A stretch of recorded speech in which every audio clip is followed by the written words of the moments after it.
sujud I will make one doa. Beautiful. As simple as, ya Allah, bagilah anak aku appetite dan selera makan, ya Allah. Aku dah masak penat ni, bagilah dia sihat sejahtera dengan apa yang dia makan.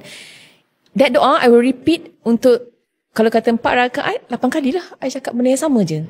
So I akan dedicate one solat with one doa yang I nak for that day. So subuh tadi, 2 sunat dengan 2 fardu tadi, kelancaran untuk shoot ni 4 kali lah I sebut. Haris, my son number 2, dia imamkan maghrib semalam. Dan memang semasa diimamkan tu, Safia dengan I kan ikut.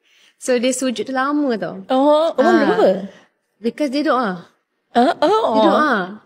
So masa start sujud, for maghrib, dan memang, so bila dia cakap tu, alahai. Then I explain. Safia kata, Haris lama tau. I said, no, actually, memang di situlah kita boleh doa, paling tambah. Dekat. Kan? Dan nak macam cakap lah isi hati kita dengan Allah. Ya, sebut lah. Dia kata kalau doa, dia kata make sure this.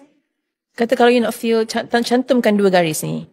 Lepas tu you angkat, minta. Macam as if orang akan letak dalam tapak tangan you, minta. And then you doa. Fokus.